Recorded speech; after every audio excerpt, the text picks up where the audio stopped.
So Yep. after that, of course, you leave the group and, there's the whole Wild Wild West story, and we can get into that. But I'm just curious, were you aware of how important you were to the dynamic of the group? Because, like, from the outside looking in as fans, like, we knew you guys as four guys, and that's what made up Drew Hill. Like, were you aware that the fans loved you as much as they did until you left?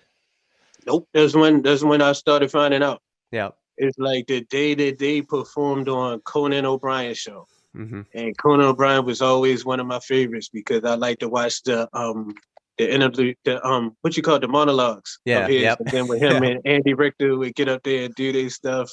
In 2000, in 2000, and all that type of stuff. So when they were actually on the show, I watched that one because other stuff they did I didn't watch, but that I watched and I saw him because everybody thinks I'm tall. Yep. I'm not tall. I'm only 5'10", Mm, but compared to the rest of the guys in the group, they're like 5'5" and like yep. they're shorter. Yep. So compared to them, I look tall. I remember the first time we met Montel Jordan.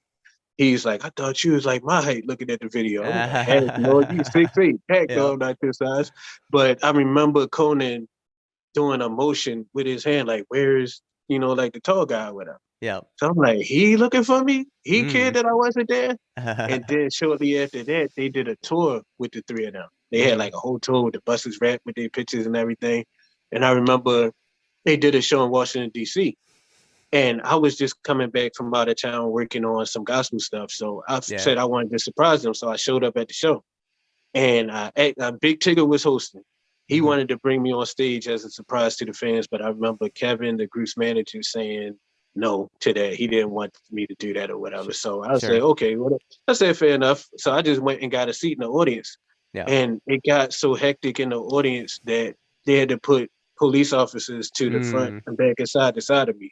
Right. And at that moment, I was like, dang, I didn't realize people cared that much. I Yep. didn't think that they cared if I was there or wasn't there. But the love they showed me that night let me know that maybe somebody do care for that, you Yeah. know? Yeah. Mm. It's crazy to think about as entertainers, as artists, like, you're responsible for, like, their happiness. You shouldn't be, but they Mm-mm. idolize you guys, so it's crazy. Yeah, it is. Yeah. It's different. It's It like sometimes you had to step aside Yep. and look at things from the outside looking in to understand what's really going on, you know?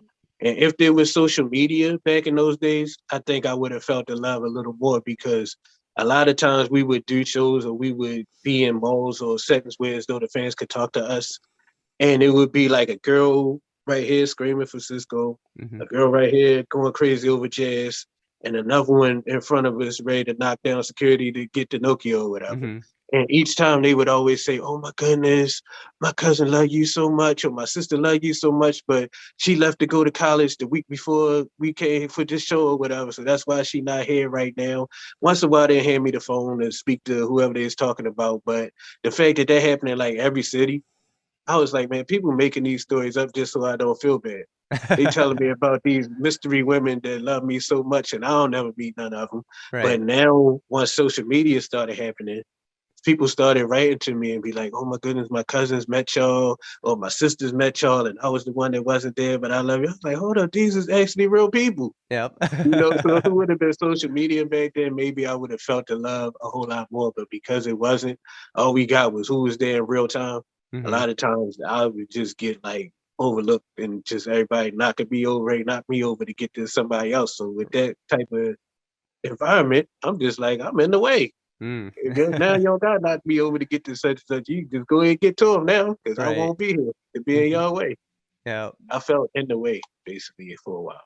No, I mean, I can tell you right now, there's people Hmm. that still, whenever Drew Hill does a concert, there's still people that ask, "Where's Woody?" And I'm like, "He left years ago," but to them, it's still Woody, Jazz, Nokio, and Cisco, so it's pretty cool.